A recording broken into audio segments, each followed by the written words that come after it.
Everyone, this is Chani Dinani welcoming you to Magnet Brains. और आज की वीडियो में हम डिस्कस करने वाले हैं एक बहुत ही ब्यूटीफुल सा topic, that is islands in the world. Island क्या होता है? कोई भी ऐसा एरिया जो कि वाटर से सराउंडेड हो, है ना। इसको हम ऐसी बेसिक सी डेफिनेशन से ही पढ़ते हैं हमेशा। Any area surrounded with water या वाटर बॉडी, उसे कहते हैं island. And islands look beautiful, they are mesmerising. और बहुत ही ज़्यादा कुछ ऐसे आइलैंड्स हैं जो उम्दा तौर पे एक टूरिस्ट अट्रैक्शन की तरह काम करते हैं।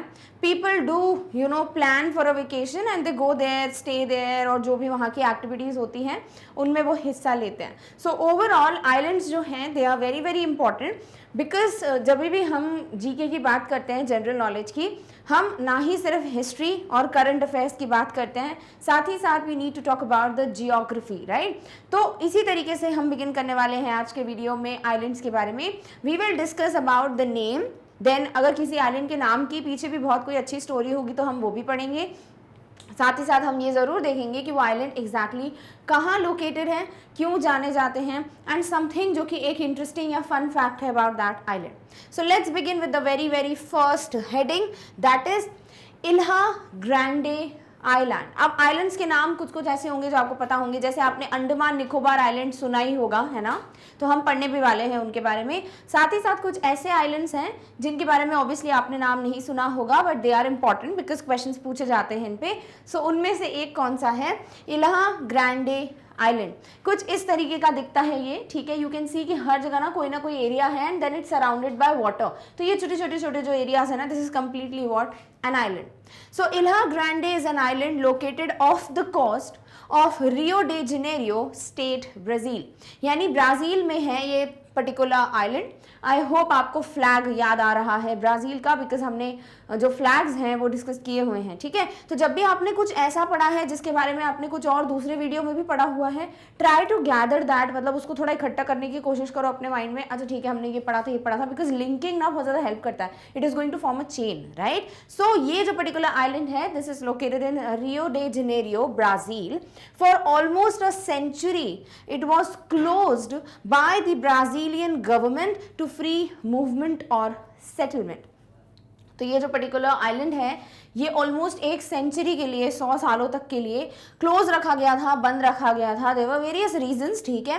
And that's why it was kept closed, कि कोई नहीं आएगा यहाँ पर, there will be no activity, कोई टूरिस्ट विजिटिंग नहीं होगी एंड स्टफ। तो इस तरीके से ये एक अच्छा पॉइंट है, यानी एक इंपॉर्टेंट पॉइंट है जो हमें पता होना चाहिए। The largest village on the island is called Vila do Abraão, ठीक है। अजीब अजीब नाम है, ठीक है, तभी आपको थोड़ा याद रहेगा कि कहाँ पे हमने पढ़ा है ना। सो यहाँ पे जो सबसे बड़ा गाँव है, जो विलेज है, like people are the inhabitants, है ना। और लार्ज का मतलब ये नहीं होता कि बहुत सारे लाखों लोग रहते हैं, नहीं, कुछ हजारों में ही संख्या होती है। So the largest village is what? Vila do Abraão. कहाँ पर? आइल ग्रैंडे आइलैंड पे। On 5th July 2019, Ilha Grande was declared as a UNESCO World Heritage Site.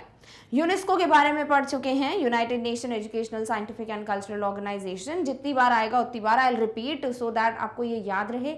दूसरी बात, यूनेस्को का काम होता है कुछ जगहों को हेरिटेज साइट की तरह अनाउंस करना, यानी ऐसी जगह जो कि वहाँ का कल्चर, वहाँ की हिस्ट्री, इन सबको बहुत अच्छे से सिग्निफाई करेगी to our next generations. And also that place can not be destroyed जब तक वो उस हेरिटेज की लिस्ट में रहती है, क्योंकि ऑब्वियसली जब तक डिस्ट्रॉय अगर कर ही दोगे उसको, then obviously how can the other generation और the next generation come to know about it. So इस तरीके से ये जो पर्टिकुलर आइलैंड है, this was also declared as UNESCO world heritage site. किस ईयर में? In the year 2019। तो रिसेंट ही है, ज़्यादा दूर नहीं हुआ है, मतलब 2019 इज वॉट, 2 से 2.5 साल पुराने की बात हो रही है, लाइक जुलाई 2019, है ना। So it has been like 2 years and more months. तो इस तरीके से ये एक पॉइंट है जो याद रखना है, इसीलिए भी हम इस आइलैंड को पढ़ रहे हैं, because UNESCO world heritage site, तो it is important. Clear? Okay, next बात करते हैं अंडमान आइलैंड। सिर्फ अंडमान की बात करें, अंडमान निकोबार की नहीं कर रहे हैं हम। अंडमान आइलैंड में ना अभी एक बहुत अच्छा फन फैक्ट देखने वाले हैं, जो कि माना जाता है कि इसका जो नाम रखा गया है, this is from some kind of sacred scripture. अभी हम पढ़ेंगे उस बारे में। साथ ही साथ निकोबार के लिए भी यही कहा जाता है, बट अभी आप सिर्फ और सिर्फ अंडमान ही पढ़ रहे हैं, not Andaman and Nicobar together. इसके पहले कि इसको डिस्कस करें, एक और पॉइंट देख लेते हैं कि कुछ कुछ चीज़ों के लिए आपको कलेक्टिव नाउन पढ़ना पड़ता है, राइट। कलेक्टिव नाउन क्या होता है, ग्रुप ऑफ समथिंग को एक नाम दे देते हैं, राइट। अगर हमें बोलना है कोई भी चीज़ का ग्रुप, लाइक इफ़ यू से एक पेन है, बहुत सारे पेन्स, तो you will say lot of pens, है ना, या ग्रुप ऑफ पेन्स, तो उसके लिए एक हो जाएगा वर्ड। देन अगर आप बोल रहे हैं कोई, जैसे सपोज अगर हम बात करते हैं वर्ड बंडल की, तो जब हम बहुत सारी लकड़ियाँ लेते हैं, स्टिक्स लेते हैं, तो हम क्या बोलते हैं, एक स्टिक है या बहुत सारी स्टिक्स हैं। बट अगर हमको एक ही शब्द में बोलना हो तो वी से बंडल ऑफ स्टिक्स, है ना। तो इसी तरीके से जब बहुत सारे आइलैंड्स होते हैं, there are group of islands, तो उनको एक साथ बोल दिया जाता है आर्चिपेलागो, ठीक है। सो आर्चिपेलागो क्या होता है, ग्रुप ऑफ आइलैंड्स, यानी अगर कहीं पे ये वर्ड यूज हुआ है, यानी यहाँ एक आइलैंड की बात नहीं हो रही है, बहुत सारे ग्रुप ऑफ आइलैंड्स की बात हो रही है। क्लियर। सो अंडमान आइलैंड भी जो है वो एक आर्चिपेलागो है इन the north eastern Indian ocean. The name Andaman is presumed, ऐसा अज्यूम किया जाता है, ऐसा एक अनुमान लगाया जाता है, दिस इज नॉट प्रूव्ड कि शायद इसीलिए नाम रखा गया होगा, बिकॉज ज़्यादातर जो ऐसे आइलैंड्स वगैरह होते हैं या स्पॉट्स होते हैं, उनका नाम उनके डिस्कवरर के नाम पर रख दिया जाता है। जैसे अगर आपको याद हो, जब हम वाटरफॉल्स डिस्कस कर रहे थे तो उसमें भी हमने यही बात की थी, कुछ वाटरफॉल्स जो हैं उनके डिस्कवरर के ऊपर नाम रख दिए गए थे, that's why they are known as, वो भी जो भी रिस्पेक्टिव नाम है उससे। सिमिलरली आइलैंड्स के केसेस में भी बहुत सारे ऐसे आइलैंड होते हैं जो अपने डिस्कवरर या कोई पर्सन जो पहली बार वहाँ पे गया था, विजिट किया था, उनके नाम पे रख दिया जाता है। बट ओवरऑल अगर हम बात करें यहाँ पर अंडमान आइलैंड्स की, तो इसके लिए एक स्टोरी मानी जाती है, वो ये है that it is to be derive from Hanuman who was known to the Malays as Handuman. So ये जो मलयालम लैंग्वेज है उसमें जो ये नाम रखा गया आइलैंड का, it is taken from that, even Nicobar के लिए भी माना जाता है। सो जो मलयस होते हैं वो लोग हनुमान को हंडुमान कहते हैं अपनी लैंग्वेज में, तो उसी से अंडमान नाम आया है, ऐसा कहा जाता है। वी डोंट नो, श्योरिटी नहीं है, बट एटलीस्ट पता होना चाहिए। व्हाट इफ अगर ये क्वेश्चन आ जाए कि ये एक प्रिजम्पशन है किस आइलैंड के लिए, it's for Andaman. Clear, okay. Next बात करते हैं, अगर हम जब अंडमान आइलैंड की बात करते हैं, हमको लगता है कि कोई वहीं की कोई लैंग्वेज होगी जिस एरिया में वो सिचुएटेड है या लोकेटेड है, जो सबसे ज़्यादा बात की जाता होगा, मतलब जो लैंग्वेज सबसे ज़्यादा प्रोमिनेंट होगी वहाँ पर। बट अंडमान में बंगाली जो है वो सबसे डोमिनेंट लैंग्वेज है, यानी वहाँ पर ज़्यादातर लोग जो हैं वो बंगाली में बात करते हैं, ठीक है। और बाकी भी बहुत सारी लैंग्वेजेस है, ऐसा नहीं है सिर्फ बंगाली ओनली नहीं लिखा हुआ है, बट ज़्यादातर जो है जो सबसे पॉपुलर लैंग्वेज है वो क्या है, Bengali. Andaman has Asia's only active volcano, very important. यहाँ पे ना एक वोल्केनो है जिसमें ऐसा जब इरप्शन हुआ था वोल्केनो का, तो 6 महीने तक वो इरप्ट होता गया, देन बंद हो गया, एंड आफ्टर दैट वो कभी भी एक्टिव हो जाता है, and then eruptions take place. तो वोल्केनिक इरप्शन या एक्टिव वोल्केनो जो है वो अंडमान में प्रेजेंट है, और ये एशिया का अकेला एक्टिव वोल्केनो है, ठीक है। सो अंडमान में क्या है, एशिया का अकेला active volcano. The Andaman Islands are home to highest number of hermit crabs. ये क्रस्टेशियन है hermit crab, और क्रैब्स में ही सबसे बड़ा माना जाता है। तो hermit crab की सबसे ज़्यादा संख्या या सबसे ज़्यादा नंबर जो है वो कहाँ मिलता है आपको, अंडमान आइलैंड में। So Andaman island is home to what? To a lot of hermit crabs. Clear? Okay. Next बात करते हैं, the devastating 2004 earthquake in the Indian ocean did a lot of damage to Andaman island. तो अंडमान की बात हमने की ना, ये इंडियन ओशन के इधर ही सिचुएटेड है या लोकेटेड है। तो इंडियन ओशन में 2004 में जो अर्थक्वेक आया था उसकी वजह से अंडमान आइलैंड में भी बहुत ज़्यादा डिवास्टेशन, डिस्ट्रक्शन देखने को मिला था। तो ये भी एक अच्छा पॉइंट है, अच्छा इन द सेंस आपके लिए इंपॉर्टेंट पॉइंट है, पूछा जा सकता है कि 2004 का जो अर्थक्वेक था उसका किस आइलैंड पे बहुत ज़्यादा मेजर इंपैक्ट देखा गया था। It is none other than Andaman island. So I hope Andaman island बहुत कॉमनली सुनते हो, तो इसमें मल्टीपल फैक्ट्स भी आपको पता चल गए हैं। Clear, okay. नेक्स्ट बात करते हैं प्रसलिन आइलैंड की। Praslin island is also called as Ile de Palme island, ठीक है। तो इसका एक और नाम क्या है, आइल्ड डी पाल्म, किसका, प्रसलिन आइलैंड का। सो प्रसलिन आइलैंड का दूसरा नाम ये वाला है। तो आपसे अगर ये क्वेश्चन पूछा जाता है, मतलब कुछ भी पूछा जाता है इस नाम से, तो they are asking you about the island that is Praslin. Clear? It is the second largest of Seychelles archipelago in the western Indian Ocean. तो इंडियन ओशन का जो वेस्ट साइड है वहाँ पर सिशेल्स करके एक प्लेस है, और इसमें जो है सिशेल्स का मतलब बहुत सारे आइलैंड्स हैं वहाँ पर, आर्चिपेलागो यानी ग्रुप ऑफ आइलैंड्स मिल जाते हैं आपको सिशेल्स में। तो उन आइलैंड्स में जो सेकेंड लार्जेस्ट है, ठीक है, जो दूसरे नंबर पे सबसे बड़ा माना जाता है, वो कौन सा आइलैंड है, प्रसलिन आइलैंड, ठीक है। सो प्रसलिन island also known as Ile de palm, और ये सेकेंड लार्जेस्ट आइलैंड है कहाँ का, सिशेल्स का। Clear, okay. A large area in the south of Ireland has been designated as Praslin National Park and surrounding areas important bird area. तो ये जो particular island है ना, इसका जो साउथ साइड है इस आइलैंड का, उसको ज्यादातर मेजरली एक नेशनल पार्क की तरह घोषित कर दिया गया है. And there are many islands जहाँ पे आपको नेशनल पार्क्स की बातें पता चलेंगी. सो प्रसलिन नेशनल पार्क जो है बना दिया गया है, डेजिग्नेट कर दिया गया है. एंड ऑल्सो बाकी के सराउंडिंग एरियाज को इंपॉर्टेंट बर्ड एरिया बोल दिया, बिकॉज बहुत सारी डिफरेंट स्पीशीज जो हैं बर्ड्स की वो यहाँ पर इनहेबिटेड हैं, यहाँ पर पाई जाती हैं. सो दिस इज हाउ इधर पे इस नेशनल पार्क की भी बात हो जाती है. साथ ही साथ जो और भी इंपॉर्टेंट एरियाज हैं उनको बर्ड एरिया के नाम से प्रोक्लेम या अनाउंस कर दिया गया है. Clear? Okay. Praslin gives rise to some of the most beautiful beaches within the whole of Seychelles. तो पूरा जो Seychelles है ना, यहाँ पे बहुत सारे बीचेस हैं, बट सबसे खूबसूरत बीचेस जो हैं Seychelles के वो आपको इस आइलैंड पे मिलते हैं, प्रसलिन आइलैंड पे. एंड दैट्स वाई भी ये एक बहुत बड़ा टूरिस्ट अट्रैक्शन है, because obviously people love to go to these places जहाँ बहुत अच्छे ब्यूटीफुल बीचेस हों, जहाँ पर ऐसा व्यू हो, सीनिक ब्यूटी देखने को मिले. सो दैट इज हाउ ये एक इंपॉर्टेंट टूरिस्ट अट्रैक्शन है. एक रीजन क्या है कि यहाँ पर Seychelles के सबसे खूबसूरत बीचेस जो हैं वो पाए जाते हैं. क्लियर? ओके. नेक्स्ट बात करते हैं. Praslin is served by 2 parallel roads running the length of the island. तो यहाँ पर पैरेलल का क्या मतलब होता है? जो कभी मीट नहीं करते पर एक साथ चलते हैं, है ना. मतलब ऐसे पता नहीं क्या बोलते हैं, समांतर बोलते हैं, I don't know, let it be, wrong word नहीं बताना है मुझे. बट पैरेलल जो लाइंस होती है ना वो ऐसी होती हैं कि अगर ये एक लाइन है और ये एक लाइन है, एक साथ जाएंगे ये, बट कभी मिल नहीं सकते. कहाँ मिलेंगे? देखो ये चलती जाएगी लाइन, ये भी चलती जाएगी, कभी भी ये मीट नहीं करेंगे, है ना. They would never intersect. तो ऐसे ही 2 पैरेलल रोड्स देखने को मिलते हैं प्रसलिन आइलैंड पे, जो कि पूरा जो आइलैंड का लेंथ है वहां पर रन करते हुए आपको दिखेंगे.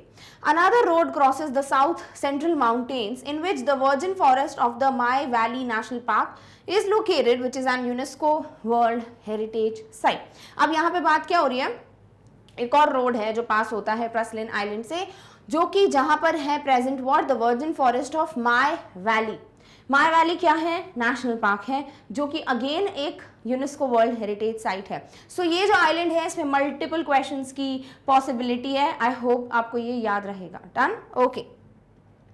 नेक्स्ट बात करते हैं हवाईन आइलैंड के बारे में. So what are Hawaiian island, है ना.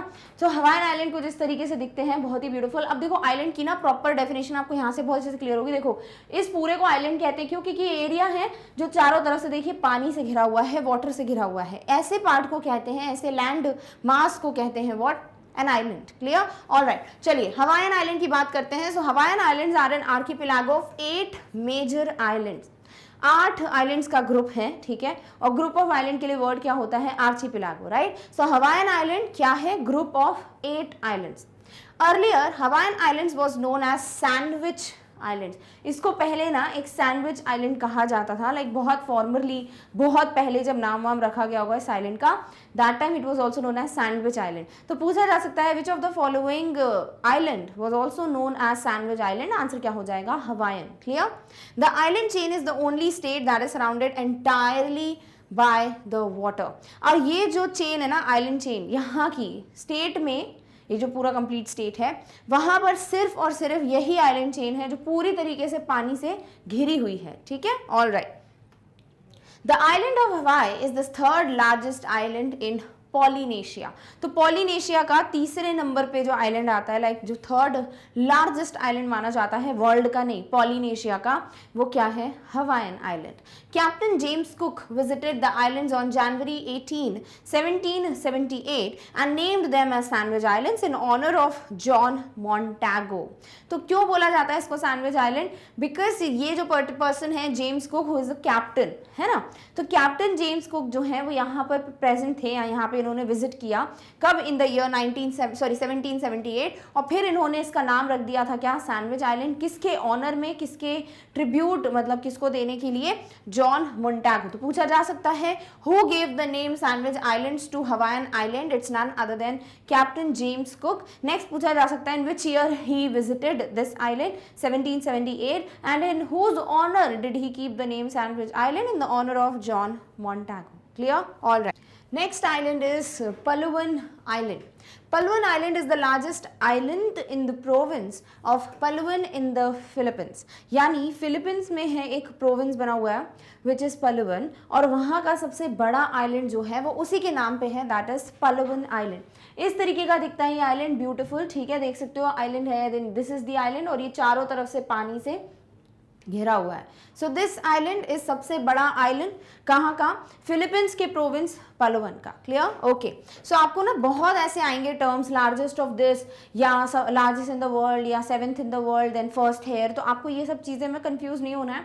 कहाँ का एग्जैक्टली बोला गया है, where the island is exactly like कहाँ का सबसे लार्जेस्ट माना जाता है, कहाँ पे सबसे छोटा माना जाता है, ये सारी चीज़ें आपको अच्छे से ध्यान देनी है। तो ये पूरे वर्ल्ड में नहीं, फिलीपींस के पलवन प्रोविंस में सबसे बड़ा आइलैंड है। Clear, okay.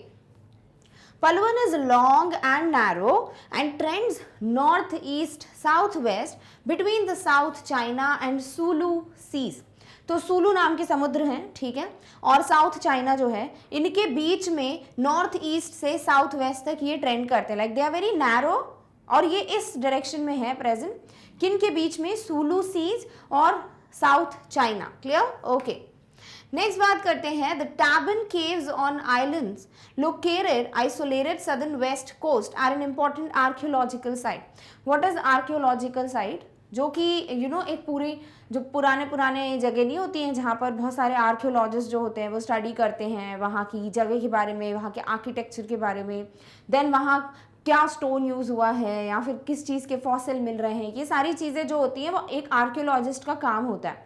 तो कुछ जगह होती हैं जो बड़ी ही पुरानी हिस्टोरिकल होती है, तो वहाँ archaeologist go, they carry out their research work and stuff, तो उस जगह को कह दिया जाता है आर्कियोलॉजिकल साइट। और पलवन आइलैंड में टैबन केव्स आते हैं, ठीक है, गुफाएं हैं टैबन के नाम की, और उन गुफाओं को एक इम्पॉर्टेंट आर्कियोलॉजिकल साइट माना जाता है। Clear, okay. Fraser island, next बात करने वाले हैं हम फ्रेजर आइलैंड की। क्यों नाम है फ्रेजर, अभी बात करेंगे थोड़ी देर में, बट ये इस तरीके का दिखता है, ठीक है, पूरा आइलैंड जो है वो पानी से घिरा हुआ है। क्लियर, तो ये भी क्या है, ऑब्वियसली ये आइलैंड है, नाम क्या है, फ्रेजर। सो फ्रेजर आइलैंड एक वर्ल्ड हेरिटेज लिस्टेड आइलैंड है, यानी वर्ल्ड हेरिटेज की जो लिस्ट बनती है ना कि ये आइलैंड जो है वो इस लिस्ट में आएगा, उनमें से एक जो है वो कौन है, Fraser island. It is present along the south eastern coast in Queensland, Australia. तो ऑस्ट्रेलिया में क्वींसलैंड है, वहाँ पर ये प्रेजेंट है या लोकेटेड है। कौन सा island, Fraser.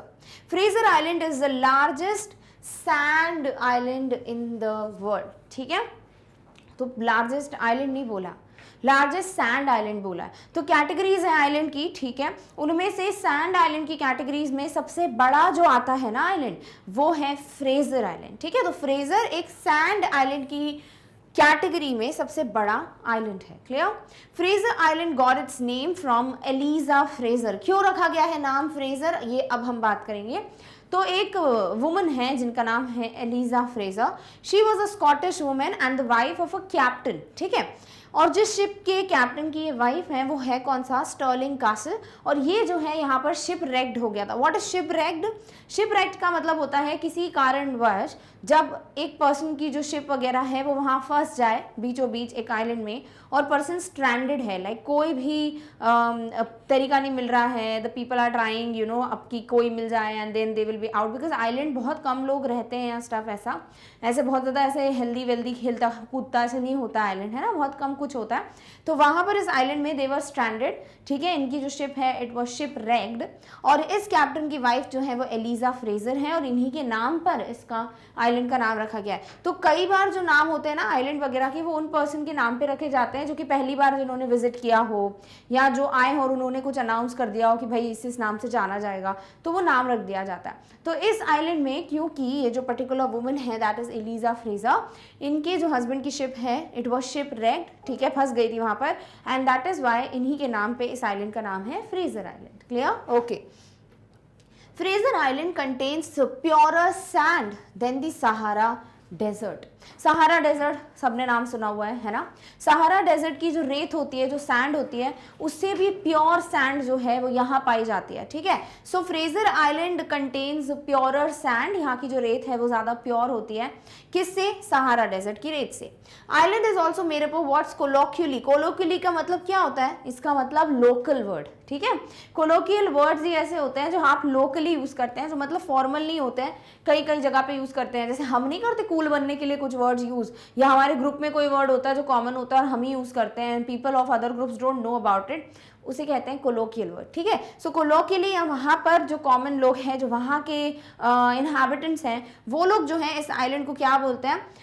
What is referred to as coffee sand और कॉफी रॉक। तो वहाँ की जो सैंड है ना, उसको वहाँ के लोग कॉफी सैंड या कॉफी रॉक बोलते हैं, ठीक है। तो पूछा जा सकता है कि किस आइलैंड की सैंड को कॉफी रॉक या कॉफी सैंड के नाम से भी जाना जाता है? कौन सा आइलैंड है? Fraser island. Clear? Okay. Fraser island is the only place in the world where rain forest grows on sand. इस आइलैंड से अगर कोई सबसे ज़्यादा क्वेश्चन पूछा जाता है ना, वो यही है कि कहाँ पर, लाइक कौन सी ऐसी जगह है जहाँ पर रेन फॉरेस्ट सैंड में ग्रो करते हुए पाए गए हैं, बिकॉज रेन फॉरेस्ट सैंड में ग्रो नहीं करते हैं, ठीक है, बट इस आइलैंड में दे ग्रो। तो वो कौन सा आइलैंड है? फ्रेजर आइलैंड, ठीक है। तो which island has the rain forest growing in sand, और it is the only place in the world where rain forest grows in sand, वो क्या है? वो है Fraser island. Fraser island joined the world heritage site in 1992। तो 1992 में ये भी वर्ल्ड हेरिटेज साइट का पार्ट बन चुका है। क्लियर? तो फ्रेजर आइलैंड को भी एक इंपॉर्टेंट लोकेशन की तरह है, हमको पढ़ना पड़ेगा, because this is world heritage site. Clear? Okay. Next बात करते हैं Fair Isle island. So Fair Isle is an island in northern Scotland. तो ये स्कॉटलैंड में प्रेजेंट है island. This is how it looks like, ठीक है, देख सकते हो। दिस इज आइलैंड, हर जगह पानी पानी है, ऐसी जगह कोई आइलैंड कहते हैं। How beautiful it is, specially जो क्लाउड वाला एरिया है। ओके, ठीक है। तो इस आइलैंड को, दैट इज फेयर आइलैंड जो है, फेयर आइल आइलैंड, ये कहाँ पे लोकेटेड है? This is located in Scotland. The island has been owned by National Trust for Scotland since 1954. पूछा जा सकता है कि फेयर आइलैंड जो है या फेयर आइल आइलैंड जो है, इसे ओन कौन करता है, like who is the person responsible for it. तो यहाँ की 1954 से जो ट्रस्ट है, नेशनल ट्रस्ट फॉर स्कॉटलैंड, ये 1954 से ओनर है इस पर्टिकुलर आइलैंड की। Clear? Okay. It is known for its bird observatory and a traditional style of knitting. तो ये जो पर्टिकुलर आइलैंड है, ये जाना जाता है दो बातों के लिए। सबसे पहले तो यहाँ की एक बर्ड ऑब्जर्वेटरी है, दूसरी बात बुनने, जो निटिंग होती है, स्वेटर वगैरह नहीं बनता है, उसे निटिंग कहते हैं। तो यहाँ का एक अलग ही स्टाइल होता है, ट्रेडिशनल स्टाइल है निटिंग का, उसके लिए भी ये आइलैंड बहुत जाना जाता है। Fair Isle is the most remote inhabited island in UK. तो यूनाइटेड किंगडम का सबसे ऐसे बिल्कुल बाहरी, यू तो होता है ना आउटर एरिया, बिल्कुल रिमोट, जहाँ पे ज़्यादातर लोग जानते नहीं हैं या बहुत कम लोग जो है वहाँ पे रहते हैं, ऐसे एरिया को रिमोट कहते हैं, ठीक है। तो रिमोट आइलैंड या रिमोट इनहेबिटेड आइलैंड जो है कहाँ का, ऑफ दिस यूके, वो एक ही है सबसे कॉमन, और वो कौन सा है? Fair island. Clear? Okay. Fair Isle island. Fishing has always been an important industry for the island. इस आइलैंड पे अगर सबसे ज़्यादा, मतलब सबसे ज़्यादा तो नहीं, जैसे अभी हम बात करेंगे महिलाओं के लिए, like for women they have different fields जिसमें वो काम करते हैं, दे अर्न मनी। बट यहाँ पे जो हम बात कर रहे हैं कि एक इंपॉर्टेंट इंडस्ट्री जो है इस आइलैंड की, बहुत टाइम से, लाइक पुराने टाइम से अगर हम बात करें तो फिशिंग रही है। Fair Isle is noted for its woollen jumpers with knitting forming an important source of income for the women of the island. तो एक ट्रेडिशनल निटिंग के बारे में तो ये जाना ही जाता है आइलैंड। निटिंग कौन करती है? यहाँ की जो महिलाएं हैं, विमेन है, they do that. So women are known, like एक उनका जो इंपॉर्टेंट सोर्स ऑफ इनकम है, it is the knitting, traditional knitting style. और फिर उनके जो वुलन जंपर्स होते हैं ना, वो बहुत ज़्यादा फेमस है ऑब्वियसली, जो कि ये खुद निट करते होंगे, तो इसीलिए ये इनका एक सोर्स ऑफ इनकम है। अदर देन दैट फिशिंग भी यहाँ पे बहुत ज़्यादा जानी जाती है। ऐसा मतलब नहीं है कि टूरिस्ट जाएंगे तो वो फिशिंग कर सकते हैं, बट यहाँ के लोगों के लिए it is a source of income. Clear? Okay.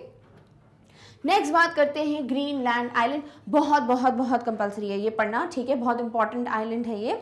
So Greenland जो है वो इंपॉर्टेंट इसीलिए है because it is the world's largest island, पूरी दुनिया का सबसे बड़ा आइलैंड जो है वो है Greenland and it's so beautiful, है ना। इसका नाम ग्रीनलैंड है तो ये ग्रीन है ऐसा नहीं है, ठीक है। सो this is how it looks like, याद कर लो इमेज को, बिकॉज दिस इज सबसे बड़ा आइलैंड इन द वर्ल्ड और इसको कहा जाता है ग्रीनलैंड। कहाँ पर प्रेजेंट है ये प्रेजेंट है आर्कटिक और अटलांटिक ओशन के बीच में, ठीक है। सो आर्कटिक अटलांटिक ओशन के बीच में कौन सा आइलैंड है, it is Greenland island and this is the world's largest island. Clear? Okay. Although Greenland is geographically a part of the North American continent, it has been politically and culturally associated with Europe. तो हम already देख चुके हैं, मतलब ये Arctic Atlantic के बीच का है, तो दिस इज लाइक जोग्राफिकल अगर हम देखें, मतलब जहाँ ये लोकेटेड है उस हिसाब से ये नॉर्थ अमेरिकन कॉन्टिनेंट का पार्ट है, बट पॉलिटिकली और कल्चरली ये यूरोप के अंडर में आता है, ठीक है। तो ये एक अच्छा पॉइंट है, तो पूछा जा सकता है दैट दो it is geographically located in north American continent, it is like this particular island is politically culturally a part of Europe. Which island it is? Greenland island. Clear? Okay. Greenland contains the world's largest and northernmost national park which is north east Greenland national park, ठीक है। तो ये जो national park है वो Greenland के नाम पे ही है, तो बड़ा आसान रहेगा याद रखना अगर आप ग्रीनलैंड आइलैंड याद रख पाते हो तो। So north east Greenland national park जो है ये क्या है, ये सबसे बड़ा नेशनल पार्क है जो कि इस आइलैंड में प्रेजेंट है and this is northern most national park. Clear? Greenlands inland eyes is the second largest ice sheet in the world. तो जो आइस शीट होती है वो भी जानी जाती है एज फर्स्ट सेकेंड सबसे बड़ी एंड इस तरीके से। तो ग्रीनलैंड आइलैंड खुद तो सबसे बड़ा है बट इसकी जो इनलैंड आइस शीट है वो सेकेंड लार्जेस्ट है। क्लियर? ओके। नेक्स्ट बात करते हैं बोर्नियो आइलैंड। कैसा लग रहा है, कोई चॉकलेट का नाम है ना। So Borneo island, this is how it looks like, ठीक है। इतना खूबसूरत सा आइलैंड है ये। So Borneo island is the island in the extreme south western part of Pacific Ocean, ठीक है। तो पैसिफिक ओशियन के साउथ वेस्टर्न पार्ट में कौन सा आइलैंड सिचुएटेड है, Borneo. It is the third largest island in the world. पूरे world का तीसरे नंबर पे जो सबसे बड़ा आइलैंड जाना जाता है वो कौन सा है, वो है बोर्नियो आइलैंड। सबसे बड़ा कौन सा है, ग्रीनलैंड आइलैंड। थर्ड नंबर पे कौन सा आता है, Borneo island. Clear? Okay. This island और the island is politically divided among 3 countries. तो इसको ना 3 कंट्रीज, 3 देशों के बीच में पॉलिटिकली डिवाइड किया गया है।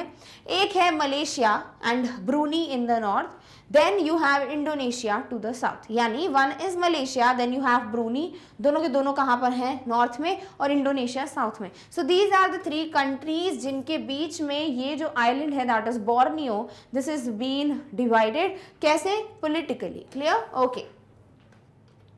Borneo has world's oldest rain forest. तो बोर्नियो जो है यहाँ पर दुनिया का सबसे पुराना रेन फॉरेस्ट पाया जाता है। Orangutans are endemic to Borneo and Sumatra in Indonesia. और जो ओरंगुटैन्स है ना, ये सिर्फ 2 ही जगह हैं जहाँ पाए जाते हैं सबसे ज़्यादा। एंडेमिक का मतलब होता है स्थानीय, मतलब वहाँ उसी जगह पे पाए जाने वाले। सो ओरंगुटैन्स जो हैं ये 2 ही जगह आपको सबसे ज़्यादा देखने को मिलते हैं। एक तो है बोर्नियो, दूसरा है सुमात्रा जो कि इंडोनेशिया में प्रेजेंट है, ठीक है। सुमात्रा के बारे में भी हम पढ़ेंगे भी। So these are the 2 islands जहाँ पर ओरंगुटैन्स पाए जाते हैं। तो ये एक और इम्पॉर्टेंट क्वेश्चन है, अपार्ट फ्रॉम बोर्नियो में सबसे पुराना रेन फॉरेस्ट लोकेटेड है। क्लियर? ओके। देन बात करते हैं Mount Kinabalu is the tallest mountain in South East Asia which is in Borneo island. तो साउथ ईस्ट एशिया का सबसे बड़ा माउंटेन जो है वो है माउंट किनाबलू। और माउंट किनाबलू कहाँ पर प्रेजेंट है, बोर्नियो आइलैंड में। इस तरीके का दिखता है ये, जो कि इस पर्टिकुलर एरिया का सबसे बड़ा माउंटेन है। Clear? The Rafflesia lives in the forest of Borneo which is world's biggest flower. और दुनिया का सबसे बड़ा फूल जो होता है, फूल मतलब फूल जो होता है, ठीक है। तो वर्ल्ड्स लार्जेस्ट फ्लावर वो कौन सा है, वो है रेफ्लिशिया। ऐसा दिखता है, देख सकते हो कितना बड़ा फ्लावर है ये, लिटरली मतलब इमेज में इतना ही मैग्नीफाइड दिख रहा है, तो रियल में कितना बड़ा होगा, right. So this is what Rafflesia looks like. एक और जीके फैक्ट, सबसे बड़ा फ्लावर कौन सा है वर्ल्ड का, इट्स रेफ्लिशिया। और रेफ्लिशिया फ्लावर जो है वो कहाँ पाया जाता है, इसी आइलैंड यानी बोर्नियो में। क्लियर? सो दिस इधर के फॉरेस्ट जो है वहां पर ये पाया जाता है। और साउथ ईस्ट एशिया का सबसे बड़ा माउंटेन जो है दैट इज माउंट किनाबलू, ये भी यहाँ पर प्रेजेंट है। देन बात करते हैं मेडागास्कर आइलैंड। मेडागास्कर नाम सुना ही होगा, है ना। So Madagascar is the 4th largest island in the world, पूरी दुनिया का चौथे नंबर पे सबसे बड़ा जो आइलैंड है वो कौन सा है, वो है मेडागास्कर आइलैंड। ऐसा दिखता है ये, ठीक है, this is like the island और ये पूरी तरीके से पानी वानी से घिरा हुआ है, ठीक है। So fourth largest island in the world है Madagascar island, clear. It is the second largest island country in the world. देखो दोनों में ना बहुत बड़ा डिफरेंस है। एक चीज तो हो रही है कि दुनिया का फोर्थ नंबर पे सबसे बड़ा आइलैंड कौन सा है, दूसरा बोल रहे हैं आइलैंड कंट्री, ठीक है। So second largest island country कौन सी है, वो है Madagascar, clear. So island country and then the largest island, fourth largest island, done, okay.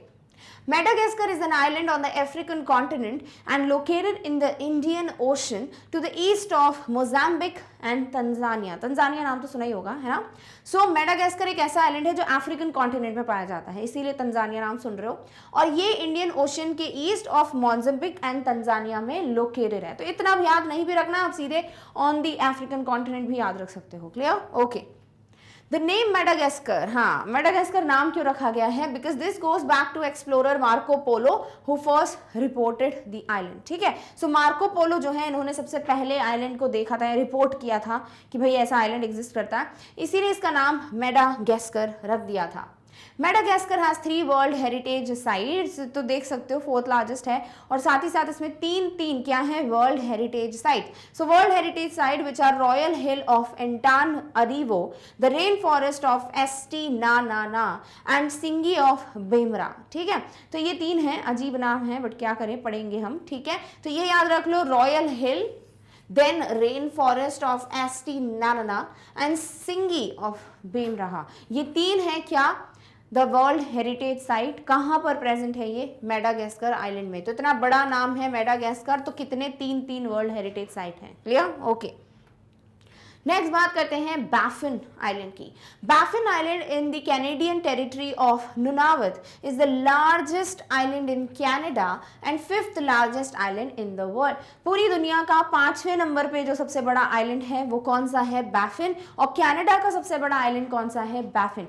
Canada नाम याद आते ही आपको इसका फ्लैग याद आ जाना चाहिए, डिस्कस हम कर चुके हैं, ठीक है। कुछ तो लीफ वीफ प्रेजेंट थी फ्लैग में, करेक्ट, याद आ रहा है कुछ, यस। तो ये ऐसा दिखता है आइलैंड, ठीक है। सो बैफिन आइलैंड जो है ये एक कैनेडियन टेरिटरी में प्रेजेंट है। सबसे पहली बात तो कनाडा में है ये प्रेजेंट, कनाडा का ये सबसे बड़ा आइलैंड है। दूसरी बात ये दुनिया का 5th लार्जेस्ट आइलैंड है, कौन सा, बैफिन, क्लियर, ओके।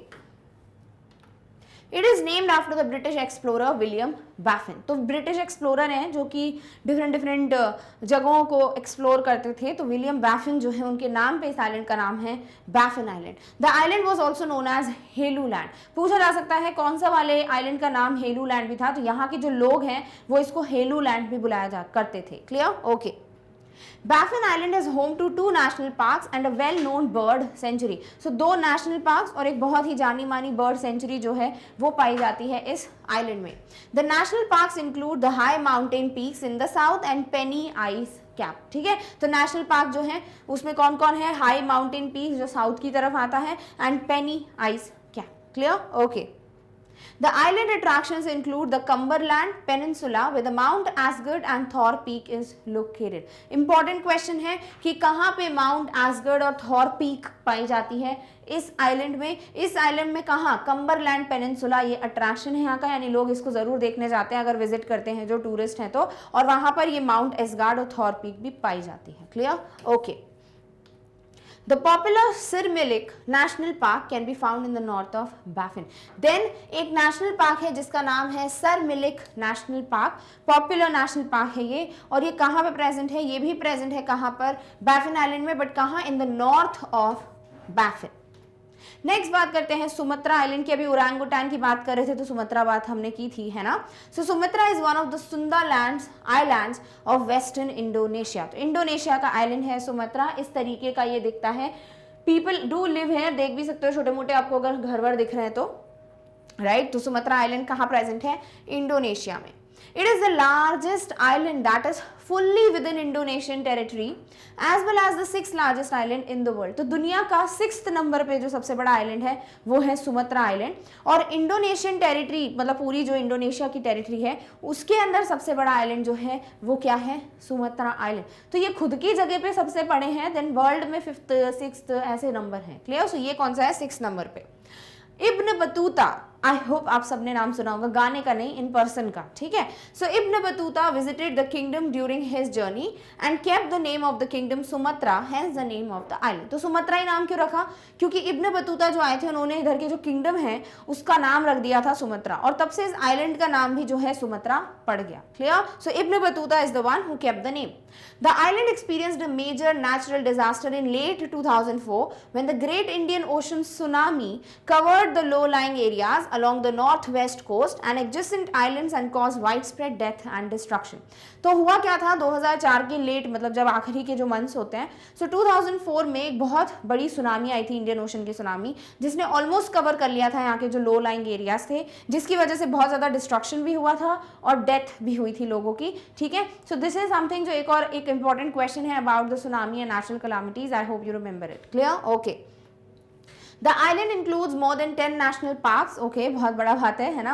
So 10 से ज़्यादा national parks पाए जाते हैं, including 3 which are listed as tropical rainforest heritage of Sumatra World Heritage. तो यहाँ पर जो सुमत्रा का वर्ल्ड हेरिटेज है उसमें से ट्रॉपिकल रेन फॉरेस्ट हेरिटेज जो है वो 3 नेशनल पार्क्स हैं, और इसके अलावा जो है 10 नेशनल पार्क से ज़्यादा यहाँ पर प्रेजेंट है। सो ये 3 जो है वो इंपॉर्टेंट नाम है जो कि ट्रॉपिकल रेन फॉरेस्ट हेरिटेज की तरह अनाउंस कर दिए गए हैं। वो कौन कौन से हैं? वो हैं Gunung Leuser national park, Kerinci Seblat national park and Bukit Barisan Selatan national park. I know बहुत डिफिकल्ट नाम है, बट एक बार पढ़ लो, रटो मत, भूल ही जाओगे वैसे भी, भाई एक बार पढ़ लीजिए कि गुनुंग, किरनसी और बुकित ये 3 नेशनल पार्क हैं, ठीक है। कौन कौन से? गुनुंग, देन किरनसी, देन बुकित, ये 3 नेशनल पार्क हैं जो कि आपको सुमत्रा आइलैंड में दिखने को मिलते हैं या आप पाए जाते हैं, which are included in 10 national park, more than 10 in fact. और ये जो 3 हैं इनको ट्रॉपिकल रेन फॉरेस्ट हेरिटेज के नाम से of Sumatra island heritage announce कर दिया है। क्लियर? ओके। नेक्स्ट बात करते हैं विक्टोरिया आइलैंड। विक्टोरिया वाटरफॉल्स भी पड़े थे, है ना? तो विक्टोरिया आइलैंड जो है ये सबसे बड़ा आइलैंड है आर्कटिक आर्कीपेलागो का। सो आर्कटिक जो है एरिया, वहां पे बहुत सारे आइलैंड्स हैं, तो group of islands archipelago, but archipelago उसमें से, लाइक ग्रुप ऑफ आइलैंड्स में से सबसे बड़ा जो है वो है विक्टोरिया आइलैंड। इस तरीके का दिखता है, ये देख सकते हो, there are people who live, और इस तरीके का ये एरिया है जो पूरा पानी से घिरा हुआ है। It is the 8th largest island in the world. पूरी दुनिया का 8वें नंबर पे सबसे बड़ा आइलैंड जो है वो विक्टोरिया आइलैंड है। The island is named after queen Victoria, obviously, ठीक है। तो क्वीन विक्टोरिया के नाम पे इस आइलैंड का नाम रखा गया है। It has been said that the island resembles a stylized maple leaf, the main Canadian symbol। हमको याद आ गया है, हम जानते हैं कनाडा का जो मैप है ना, रेड वाइट रेड स्ट्राइप्स याद आ रही हो अगर, बीच में आपको एक मेपल लीफ दिखती है, वो भी रेड कलर की, करेक्ट। सो मेपल लीफ बहुत बड़ा मेन सिंबल है कनाडा का, और ऐसा माना जाता है कि ये जो आइलैंड है वो ऐसा दिखता है जैसे मेपल लीफ ही बनी हुई हो। Victoria island contains the world's largest island within an island within an island, ठीक है। ऐसे भी कुछ आइलैंड होते हैं जो आइलैंड के अंदर एक आइलैंड, उसके भी अंदर एक आइलैंड, ऐसा एक मतलब माना जाता है, मतलब माना नहीं जाता, मतलब पाया जाता है। तो उनमें से सबसे बड़ा जो आइलैंड है ना वो विक्टोरिया आइलैंड है, because it has what's world's largest island which is within an island within an island. Clear? Okay. Next बात करते हैं हॉन्शू आइलैंड।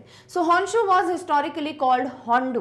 तो हॉन्शू जो अभी नाम है आइलैंड का, इसको पहले इतिहास में हिस्टोरिकली हॉन्डू कहा जाता था। It is the largest and most populous main island of Japan. Japan का सबसे बड़ा और जापान का एक ऐसा आइलैंड जहाँ सबसे ज़्यादा लोग पाए जाते हैं, जहाँ सबसे ज़्यादा पॉपुलेशन है, वो यही पर्टिकुलर आइलैंड है जिसका नाम है हॉन्शू, या जिसको पहले हॉन्डू कहा जाता था।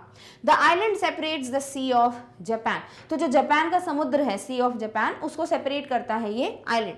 It is the 7th largest island in the world and the 2nd most populous island. तो दुनिया का 7th जो लार्जेस्ट आइलैंड है वो यही है हॉन्शू, और 2nd पॉपुलस आइलैंड भी यही है, यानी दुनिया में 2nd नंबर पे जहां सबसे ज्यादा लोग पाए जाते हैं किसी आइलैंड पे, वो है यही particular island, that is Honshu, और दुनिया का 7th लार्जेस्ट आइलैंड जो है वो भी यही है। Clear? Okay.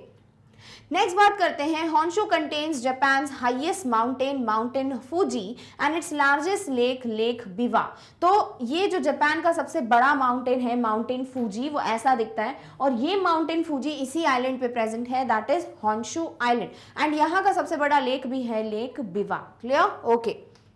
Honshu is connected to the islands of Hokkaido, Kyushu and Shikoku by tunnels and bridges। तो यहाँ ना टनल और ब्रिजेस बहुत जाने जाते हैं, बिकॉज ये कनेक्ट करते हैं एक या दूसरे आइलैंड से। तो हॉन्शू, होकाइडो, क्यूशू और शिकोकू ये आइलैंड्स हैं जिनसे कनेक्टेड है किसके थ्रू, टनल और ब्रिजेस के through. Clear? Okay, so with this we have completed the discussion of various islands. I hope आपको ये सारे islands clear हो गए होंगे और इनमें से शायद आपने कुछ नाम पहले भी सुने होंगे, but और भी amazing facts थे जो I hope आपको लगा होगा कि अच्छा ठीक है ऐसी भी चीज़ें हैं। I know कुछ बहुत ज़्यादा difficult words थे, कुछ ज़्यादा ही ऐसे typical words थे, don't worry, 2-4 बार पढ़ोगे, 2-4 बार इनकी इमेजेस देख लोगे, डेफिनेटली थोड़ा बहुत तो याद हो ही जाएगा। So this is how we came to an end of this particular topic, but not the video, because हमें एक और चीज़ है जो डिस्कस करनी है। वो क्या है कि आपको यूट्यूब पे मैग्नेट ब्रेन से कुछ भी पढ़ना होता है, आप क्या करते हैं, आप यूट्यूब पे जाते हैं, search for magnet brains the topic and you study from the video, right.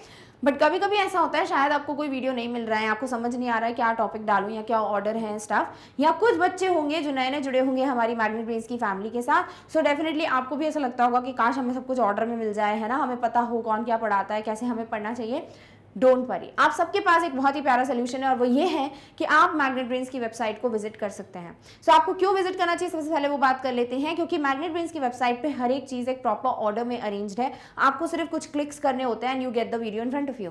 सो आपको अगर जाना है वेबसाइट में, आप क्या करेंगे, आप गूगल पे जाएंगे, यू विल टाइप magnetbrains.com, देख सकते हैं यहाँ पे मेंशन है which is the name of our website. जैसे आप वेबसाइट ओपन करेंगे आपके सामने ये पेज खुलेगा, जिस पेज पे आपको सारी क्लासेस एक ऑर्डर में मेंशन है, from kindergarten till class 12। Also you get NCERT exemplar videos, you also get different activities, कुछ different series भी चल रही हैं, like some you know एक मिनट में आपको बहुत अच्छा मोटिवेशन मिल जाता है एंड इन्फॉर्मेशन मिलती है, फैक्ट्स पता चलते हैं। सो इस तरीके से everything is available on our channel. It's just that आपको जाना है वेबसाइट पे, क्लिक ऑन द क्लास जो आप पढ़ना चाहते हैं, on the subject and the topic and you'll get the video. Suppose आप पढ़ना चाहते हो क्लास 8th जनरल नॉलेज, क्या करोगे, क्लास 8th पे क्लिक करोगे, आपके सामने सारे सब्जेक्ट्स डिस्प्ले होंगे। अब जनरल नॉलेज नहीं दिख रहा है, डोंट वरी, क्या कीजिए, स्क्रॉल कीजिए, जैसे ही स्क्रॉल करेंगे आपके सामने जनरल नॉलेज जो है वो डिस्प्ले हो जाएगा। अब क्लिक कीजिए सब्जेक्ट पे, जैसे ही क्लिक करेंगे आपके सामने सारे टॉपिक्स आ जाएंगे। क्लिक ऑन द टॉपिक जो आप पढ़ना चाहते हैं, जैसे ही आप क्लिक करेंगे आपके सामने वीडियो प्ले हो जाएगा। सपोज आप देखना चाहते हैं सिलेबस ओवरव्यू, क्या करेंगे, सिलेबस ओवरव्यू पे क्लिक करेंगे, आपके सामने देखिए वीडियो हाजिर है। So once you are done with this, आराम से पढ़िए, आपने बस कुछ क्लिक्स किए, यू गॉट द वीडियो, कोई झंझट नहीं था to type, to search and stuff. अब आपने क्या किया, आपने जैसे ही टॉपिक देख लिया, आपने सारे नोट्स बना लिए कि भाई क्या क्या टॉपिक्स हैं जो कवर होने वाले हैं, क्योंकि इस वीडियो में आपको पूरा सिलेबस पता चलता है। So what you have to do is, after that you can click on the cross icon. अगर आप और भी वीडियोस देखना चाहते हो of general knowledge, again click कीजिए, वीडियो मिल जाएगा। अदरवाइज अगर आप क्लास या सब्जेक्ट चेंज करना चाहते हो, no worries, just click on the back button and again follow the same steps और आपके सामने वीडियो जो है उस रिस्पेक्टिव टॉपिक का प्ले होना स्टार्ट हो जाएगा। सो दिस इज हाउ, बहुत ज़्यादा ईजी वे है ये। सो डेफिनेटली आई होप आप इसको ऑप्ट करेंगे। Clear? Okay. So with this we have finally come to an end of today's topic, that is different islands in the world. ठीक है, सो I hope आपको बहुत मजा आया होगा ये आइलैंड्स के बारे में जानकर and you got so many different facts and definitely ये भी ऐड हो गए होंगे in your bucket list that one day I should visit this particular island, right. Wish you all the best. But yes, we have come to an end of today's video, and if you feel this was a very nice video, informative one, valuable for you, definitely give a big fat thumbs up to the video. Also share the video with as many friends as you can, ताकि जिनको भी interest हो इस topic में वो पढ़ सकते हैं इस वीडियो से। Also you should share about magnet brains with as many students as you can, ताकि जिसको भी फ्री एजुकेशन चाहिए definitely they can come and visit our channel. And also अगर आप कोई अपडेट मिस नहीं करना चाहते हैं, आपको क्या करना है, please do subscribe to Magnet Brains. So with this don't forget to like, share and subscribe. And yes, we have come to an end of this particular video, but in the next one we are going to meet very soon with the next topic. Till then, take care of yourself. Thank you so much for watching. Bye.